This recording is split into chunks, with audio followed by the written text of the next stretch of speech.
N by Arthur Machen, read and abridged by Robert Kingham, a Minimum Labyrinth production. They were talking about old days and old ways and all the changes that have come on London. One man, the youngest of the three, a lad of 55 or so, had begun to say, "I know every inch of that neighbourhood, and I tell you there's no such place." His name was Harless, and he could remember very well the Strand as it used to be before they spoilt it all. Indeed, if he could not, it is doubtful whether Perrott would have let him into the meeting in Mitre Place. The rooms were on the second floor, and from the front windows could be seen the elms in the inn garden where the rooks used to build before the war. The large low room was softly, deeply carpeted from wall to wall. The winter night, with the bitter dry wind moaning even in the heart of London, was shut out by thick crimson curtains, and the three then sat about a blazing fire in an old fireplace, with hobs on each side of it, and a big kettle beginning to murmur on one of them. The armchairs on which the three sat were of the sort that Mr. Pickwick sits on forever in his frontispiece. The round table of dark mahogany stood on one leg, very deeply and profusely carved, and there were engravings around the walls, things of the 30s and 40s by forgotten artists, known well enough in their day, landscapes of the valley of the Usk and the Holy Mountain and Clantoni, all with a certain enchantment and vision about them, as if their domed hills and solemn woods were more of grace than of nature. On this winter night of the cold wind, they lingered about the London streets of 40, 45, 55 years ago. One of them dilated on Bloomsbury. Here was the high vaulted church of a strange sect, where, while the smoke of incense fumed about a solemn rite, a wailing voice would suddenly rise up with the sound of an incantation in magic. Here, another church where Christina Rossetti bowed her head, all about dim squares where no one walked, and the leaves of the trees were dark with smoke and soot. "I remember one spring," said Arnold, "when they were the brightest green I ever saw in Bloomsbury Square, long ago." "That wonderful little lion stood on the iron posts in the pavement in front of the British Museum," Perrott put in. "I believe they've kept a few and hidden them in museums. I wonder what has become of that odd little figure. I think it was in a cocked hat that stood by the bar parlour door in the courtyard of the Bell in Holborn." They worked their way down by Fetter Lane and lamented Dryden's house. I think it was in 87 they pulled it down, and they lingered on the site of Clifford's Inn. You could walk into the 17th century, and so at last into the Strand. Someone said it was the finest street in Europe. Yes, no doubt. Not in the obvious sense. It wasn't belle architecture de ville. It was of all ages and all sizes and heights and styles, a unique enchantment of a street, an incantation full of words that meant nothing to the uninitiated. A sort of litany followed. The shop of the pale puddings, where little David Copperfield might have bought his dinner. That was close to Booksellers' Row, 16th century houses, and chocolate as in Spain, opposite Charing Cross. The narrow alleys with steps going down to the river. The smell of making soap from the scent shop. Nutt's bookshop, near the Welsh mutton butcher's, where the street was narrow. The Family Herald office, with a picture in the window of an early typesetting machine, showing the operator working a contraption with long arms that hovered over the case. And Garden House, in the middle of a lawn, in Clement's Inn. And the flicker of those old yellow gas lamps, when the wind blew up the street, and the people were packing into that passage that led to the Lyceum pit. One of them began to murmur verses from "Oh, plump head waiter at the Cock." "What chops they were," sighed Perrott. And he began to make the punch, grating, first of all, the lumps of sugar against the lemons, drawing forth thereby the delicate aromatic oils from the rind of the Mediterranean fruit.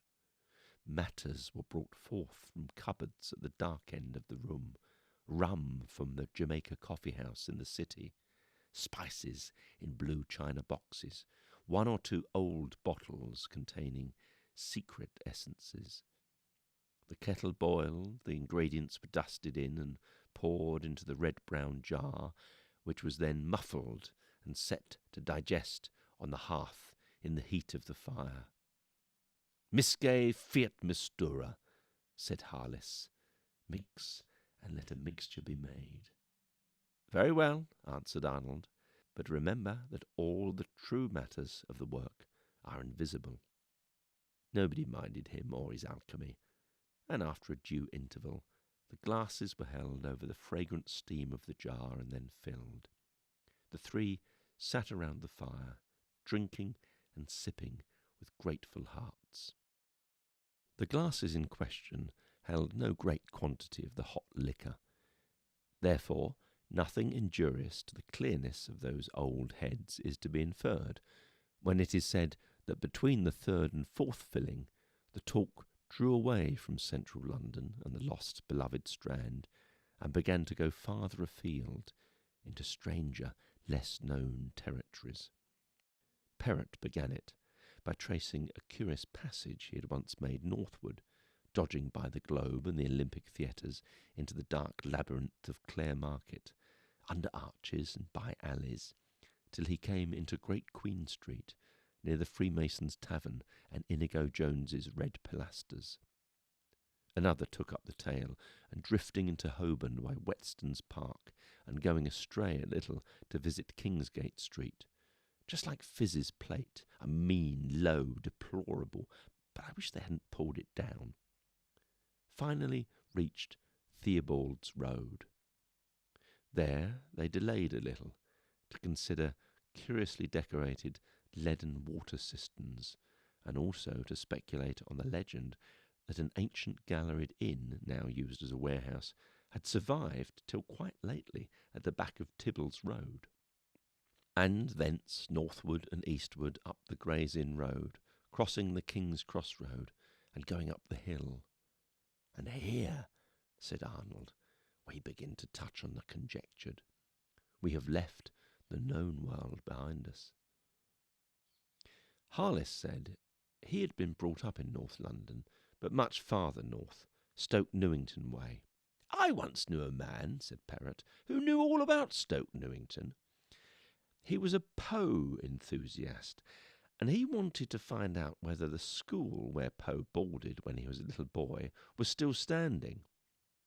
He went again and again, and the odd thing is that, in spite of his interest in the matter, he didn't seem to know whether the school was still there, or whether he had seen it. He spoke of certain survivals of the Stoke Newington that Poe indicates in William Wilson. The dreamy village, the misty trees, the old rambling red brick houses standing in their gardens with high walls all about them. But though he declared that he had gone so far as to interview the vicar, and could describe the old church with the dormer windows, he could never make up his mind whether he had seen Poe's school. "I couldn't make him out. Surely you know one way or the other. You either saw it or you didn't." But we couldn't get to negative or positive. He confessed that it was strange. But upon my word, I don't know. I went once, I think, about 95, and then again in 99. I've never been since. He talked like a man who had gone into a mist and could not speak with any certainty of the shapes he had seen in it. And that reminds me, long after, a distant cousin of mine from the country came up to town to see about the affairs of an old aunt of his who had lived all her life somewhere Stoke Newington way and had just died. He came in here one evening to look me up, and he was saying how little the average Londoner knew of London when you once took him off his beaten track. "For example," he said, "have you ever been in Stoke Newington?" I confessed that I'd never had any reason to go there. Exactly, and I don't suppose you've ever even heard of Cannon's Park. Well, he said it was an extraordinary thing. Such a beautiful place as this, within 4 or 5 miles of the centre of London, absolutely unheard of by 9 Londoners out of 10. I know every inch of that neighbourhood, broke in Harless. I was born there and lived there till I was 16. There's no such place anywhere near Stoke Newington. But look here, Harless, said Arnold. I don't know that you're really an authority. I beg your pardon, said Harless. I remember now. There is a part in Stoke Newington, or near it, called Cannon's Park, but it isn't a park at all. That's only a builder's name. It's just a lot of streets. I think there's a Cannon's Square and a Park Crescent and an esplanade. There are some decent shops there, but it's all quite ordinary. There's nothing beautiful about it. But my cousin said it was an amazing place. Not a bit like the ordinary London parks or anything of the kind he'd seen abroad. You go in through a gateway, and it was like finding yourself in another country. Such trees that must have been brought in from the end of the world. There were none like them in England. Deep hollows with streams running from the rocks, lawns all purple and gold with flowers, and golden lilies too, towering up into the trees and mixing with the crimson of the flowers that hung from the boughs. And here and there were little summer houses and temples, shining white in the sun, like a view in China, as he put it. Harless did not fail with his response. I tell you, there's no such place. Then they left it at that. Indeed, they felt that they had gone too far away from their known world, and from the friendly tavern fires of the Strand, into the wild no-man's land of the north. They all returned with relief to their familiar hunting grounds, and saw the play in theatres that had been pulled down for 35 years or more, and had steaks and strong ale afterwards in the box by the fire that had been finally raked out soon after the new law courts were opened. There was something in the tale of this suburban park that remained with Arnold and beset him, and sent him at last to the remote north of the story. For as he was meditating on this vague attraction, he chanced to light on a shabby brown book on his untidy shelves, a book gathered from a stall in Farringdon Street, where the manuscript of Treherne's Centuries of Meditations had been found. So far Arnold had scarcely glanced at it. It was called A London Walk, Meditations in the Streets of the Metropolis. The author was the Reverend Thomas Hampole, and the book was dated 1853. It consisted, for the most part, of moral and obvious reflections. The Reverend Thomas Hampole stalked the London streets, saw Regent Street in its early splendour, and thought of the ruins of mighty Rome, preached on the text of solitude in a multitude as he viewed the teeming myriads, and allowed a desolate half-ruinous house in Chancery to suggest thoughts of the happy Christmas parties that had once thoughtlessly revelled behind the crumbling walls and broken windows. But here and there Mr. Hampole became less obvious, and perhaps more really profitable. There is a passage which seems curious enough. Has it ever been your fortune, courteous reader, to rise in the earliest dawning of a summer day, ere yet the radiant beams of the sun have done more than touch with light the domes and spires of the great city? Have you not observed that magic powers have been at work? The accustomed scene has lost its familiar appearance. The houses which you pass daily, it may be for years now, seem as if you beheld them for the first time. They have suffered a mysterious change into something rich and strange. Though they may have been designed with no ordinary exertion of the art of architecture, yet they now stand in glory, shine like stars, apparelled in a light serene. They have become magical habitations, supernal dwellings, more desirable to the eye than the fabled pleasure dome of the Eastern potentate, or the bejewelled hall built by the genie for Aladdin in the Arabian tale. A good deal in this vein. And then when one expected the obvious warning against putting trust in appearances, there came a very odd passage. Some have declared that it lies within our own choice to gaze continually upon a world of equal or even greater wonder and beauty. It is said by these that the experiments of the alchemists of the Dark Ages are in fact related not to the transmutation of metals, but to the transmutation of the entire universe. This method, or art, or science, or whatever we choose to call it, supposing it to exist or to have ever existed, is simply concerned to restore the delights of the primal paradise, to enable men, if they will, to inhabit a world of joy and splendour. It is perhaps possible that there is such an experiment, and that there are some who have made it. The reader was referred to a note at the end of the volume, and Arnold, already a good deal interested by this unexpected vein in the Reverend Thomas, looked it up, and thus it ran.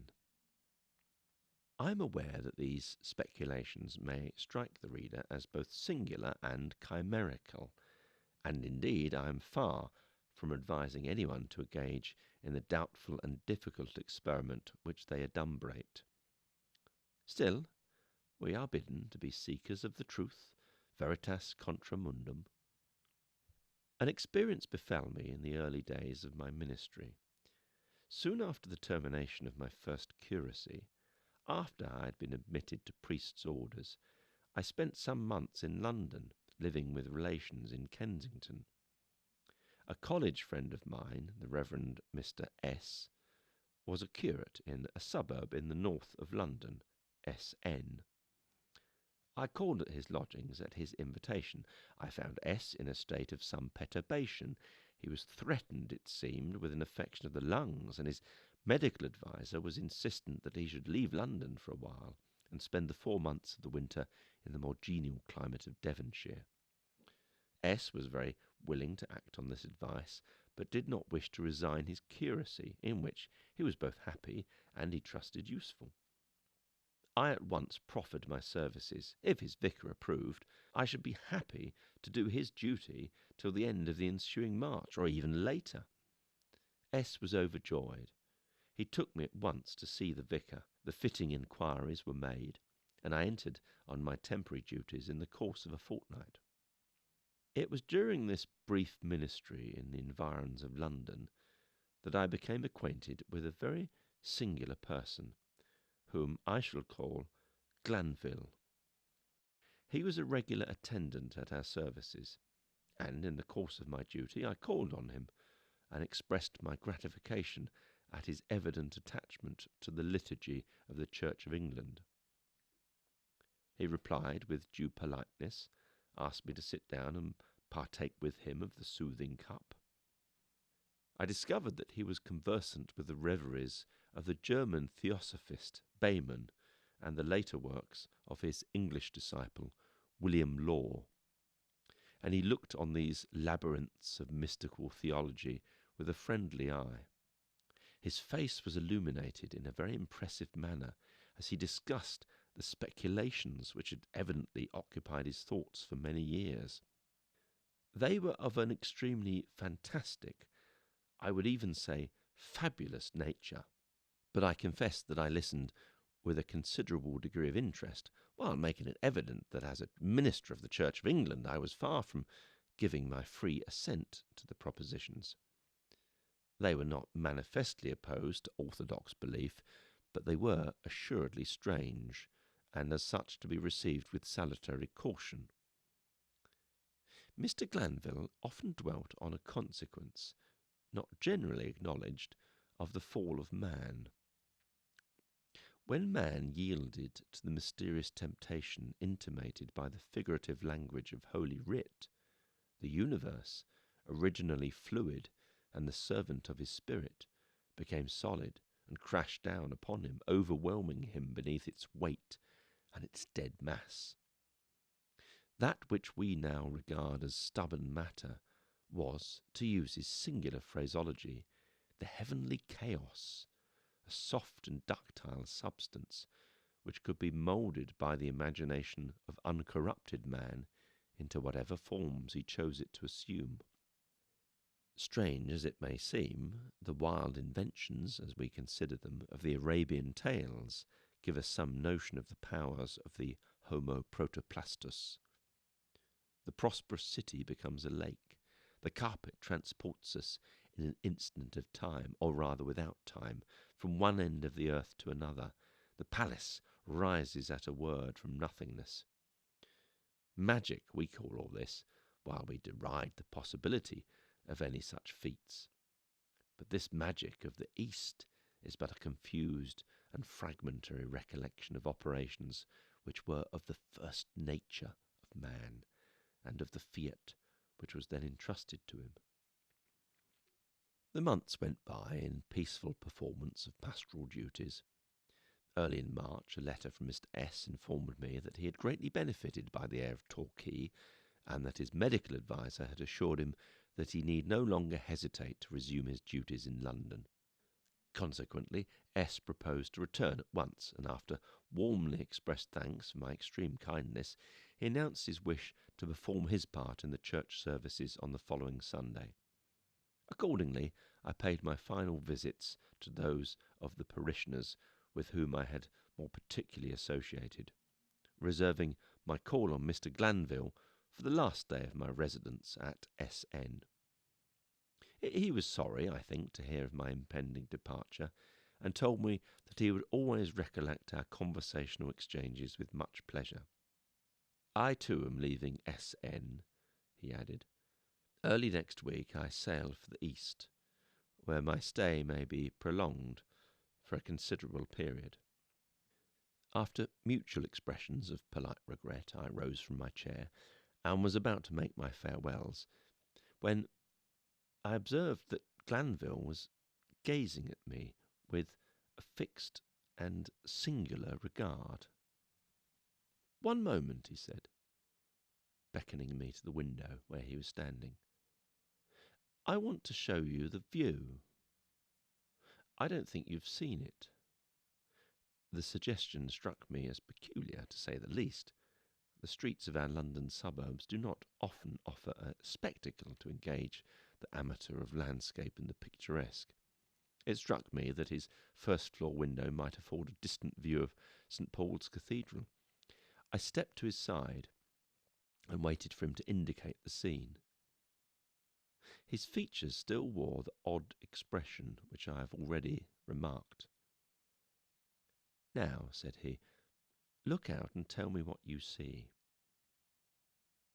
Still bewildered, I looked through the window and saw exactly that which I had expected to see, a row or terrace of neatly designed residences, separated from the highway by a parterre or miniature park, adorned with trees and shrubs.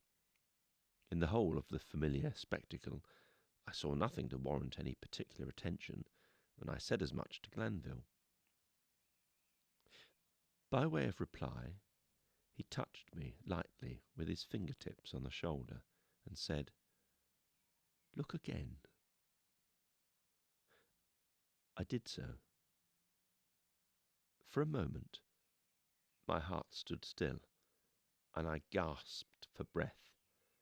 Before me, in place of the familiar structures, there was disclosed a panorama of unearthly, of astounding beauty.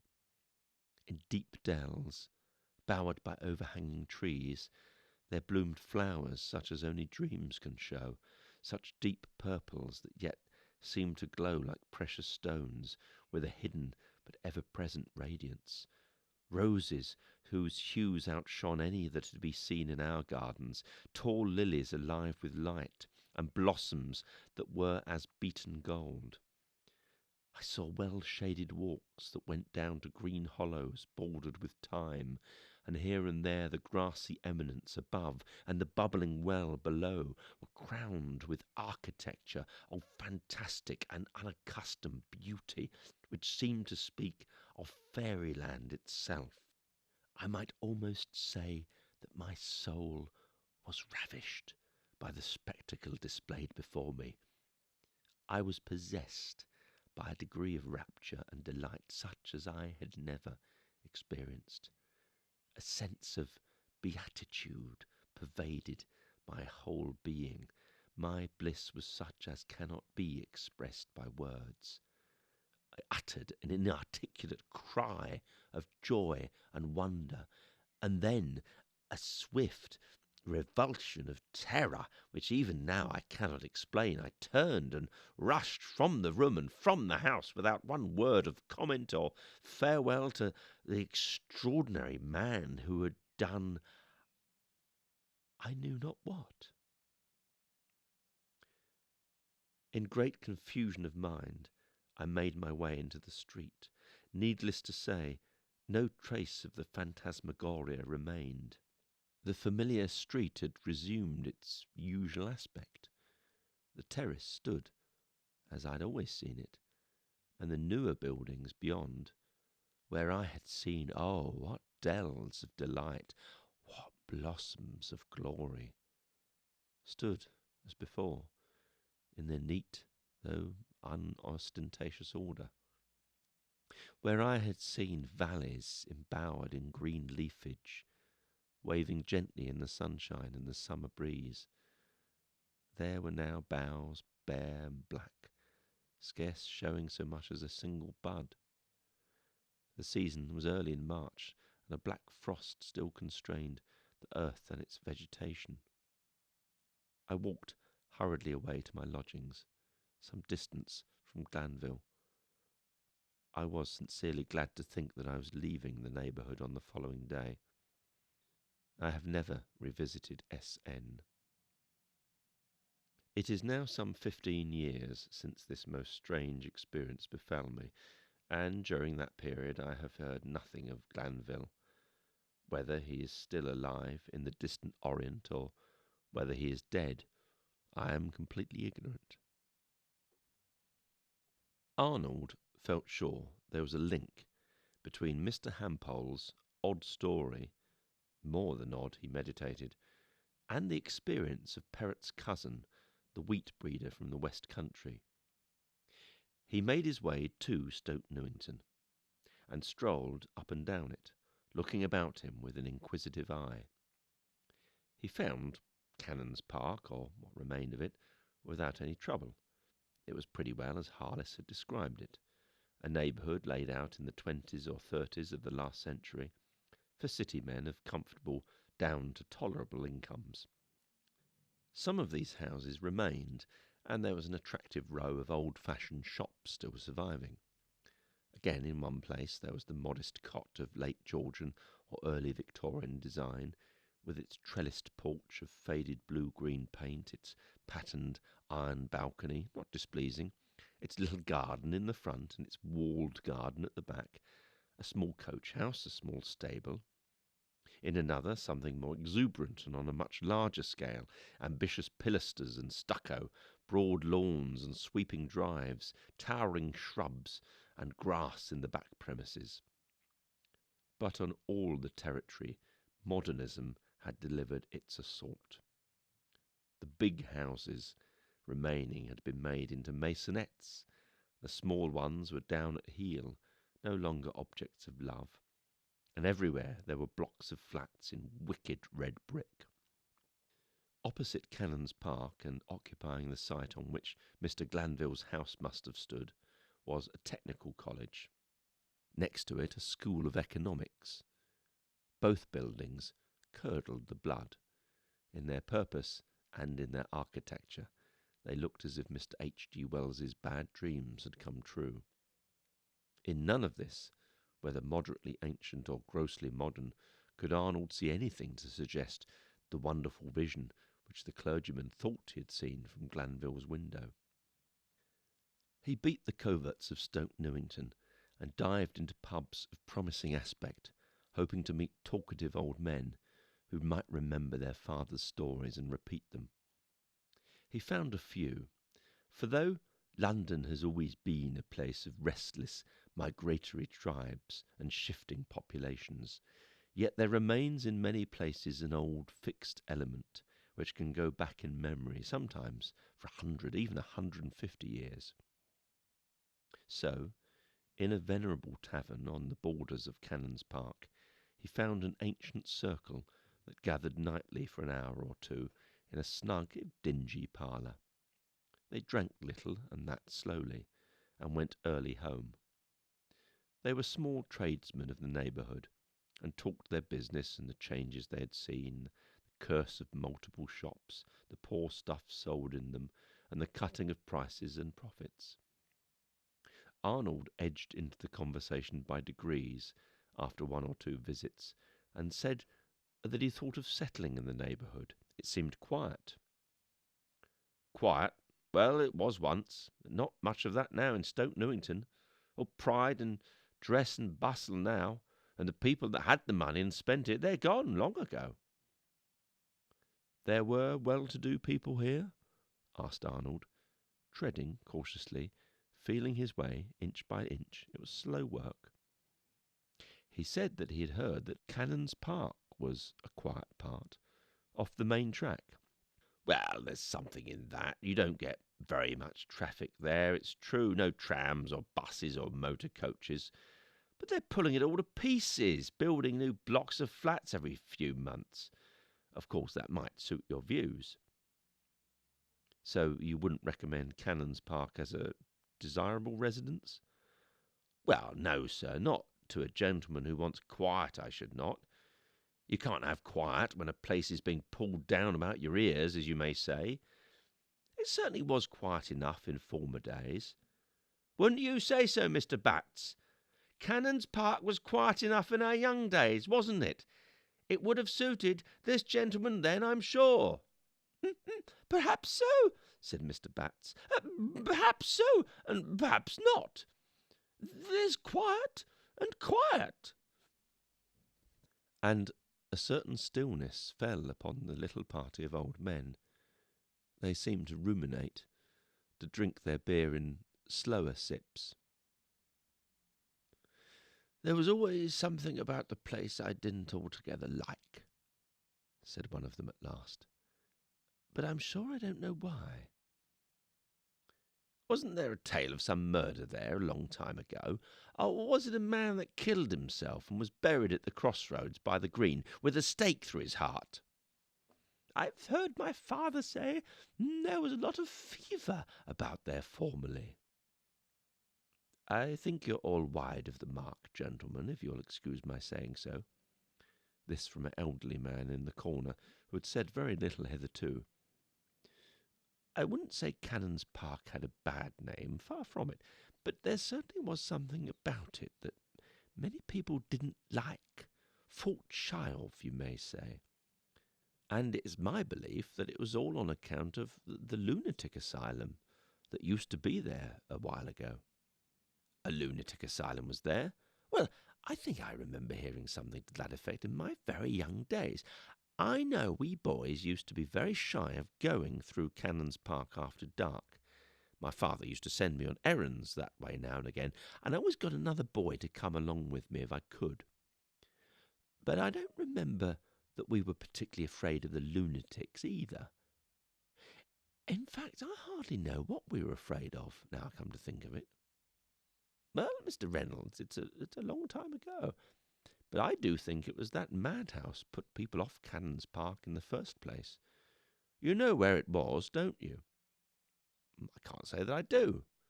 Well, it was that big house right in the middle of the park that had been empty years and years, 40 years, I dare say, and going to ruin. You mean the place where Empress Mansions are now? Oh, yes, of course.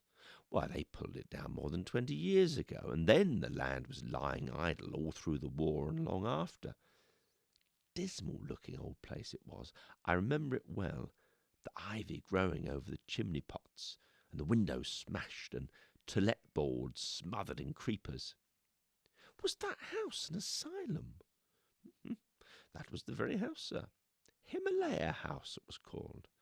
It was built on to an old farmhouse by a rich gentleman from India, and when he died, having no children, his relations sold the property to a doctor, and he turned it into a madhouse, and I think people didn't much like the idea of it.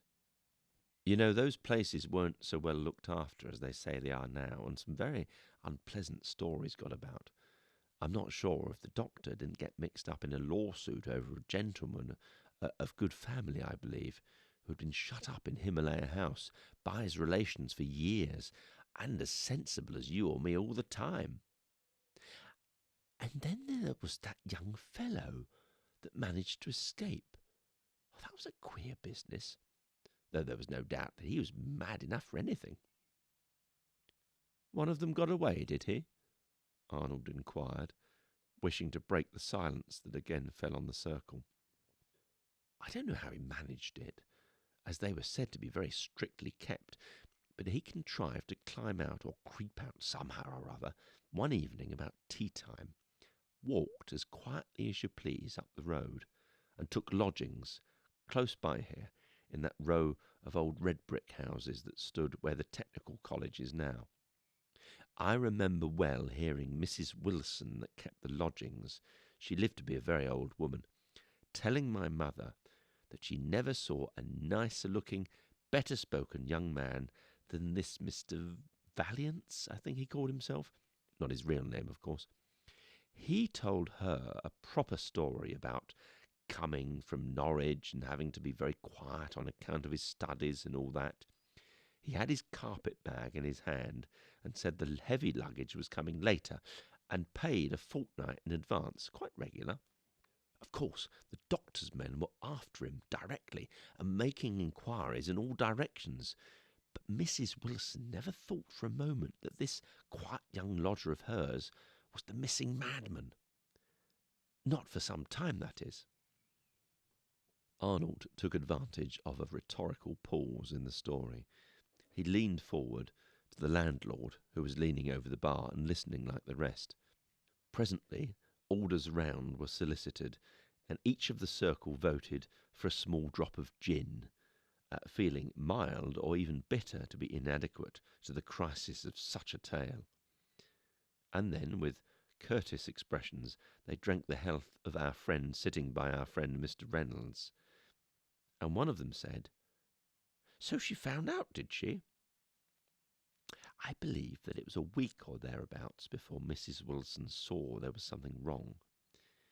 It was when she was clearing away his tea, he suddenly spoke up and says, "What I like about these apartments of yours, Mrs. Wilson, is the amazing view you have from your windows." Well, you know, that was enough to startle her. We all of us know what there was to see from the windows of Rodman's Row, Fothergill Terrace and Chatham Street and Cannon's Park. Very nice properties, no doubt, all of them, but nothing to write home about. So Mrs. Wilson didn't know how to take it quite, and thought it might be a joke. She put down the tea tray and looked the lodger straight in the face. "What is it, sir, you particularly admire, if I might ask?" "What do I admire?" said he. "Everything." And then it seems he began to talk the most outrageous nonsense about golden and silver and purple flowers, and the bubbling well, and the walk that went under the trees right into the wood, and the fairy house on the hill, and I don't know what. He wanted Mrs. Wilson to come to the window and look at it all. She was frightened, and took up her tray and got out of the room as quick as she could. And that night, when she was going up to bed, she passed her lodger's door and heard him talking out loud. At first she couldn't make out what he was saying. He was jabbering in what sounded like a foreign language, and then he cried out in plain English, as if he were talking to a young lady, and making use of very affectionate expressions. Well, that was too much for Mrs. Wilson, and she hardly got to sleep all through the night, The next morning the gentleman seemed quiet enough, but directly after breakfast she went round the neighbours and began to ask questions. Well, then, of course, it came out who her lodger must be, and she sent word round to Himalaya House. And the doctor's men took the young fellow back. And, bless my soul, gentlemen, it's close on 10 o'clock. The meeting broke up in a kind of cordial bustle. The old man who had told the story of the escaped lunatic had remarked, it appeared, the very close attention that Arnold had given to the tale. He was evidently gratified. He shook Arnold warmly by the hand, remarking, "So you see, sir, the grounds I have for my opinion that it was the madhouse that gave Cannon's Park rather a bad name in our neighbourhood." And Arnold, revolving many things, set out on the way back to London. Much seemed heavily obscure, but he wondered whether Mrs. Wilson's lodger was a madman after all, any madder than Mr. Hampole, or the farmer from Somerset, or Charles Dickens when he saw the appearance of his father by his bed. Arnold told the story at the next meeting of the three old friends in the quiet court leading into the inn. The scene had changed into a night in June, with the trees in the inn garden fluttering in a cool breeze that wafted a vague odour of hayfields far away into the very heart of London. The liquor in the brown jar smelt of Gascon vineyards and herb gardens, and ice had been laid about it, but not for too long a time. Harliss's word all through Arnold's tale was, "I know every inch of that neighbourhood, and I told you there was no such place." Perrott was judicial. He allowed that the history was a remarkable one. "You have 3 witnesses," Arnold had pointed out. Then Arnold told the last, broken, imperfect chapter of the story. "After that night at the King of Jamaica," he began, "I went home and thought it all over. There seemed no more to be done. Still, I felt as if I would like to have another look at this singular park, and I went up there one dark afternoon. And then and there I came upon the young man who had lost his way, and had lost, as he said, the one who lived in the White House on the hill. And I am not going to tell you about her, or her house, or her enchanted gardens, but I am sure that the young man was lost also, and forever." And after a pause he added, "I believe that there is a perichoresis, an interpenetration. It is possible, indeed, that we 3 are now sitting among desolate rocks, by bitter streams, and with what companions!"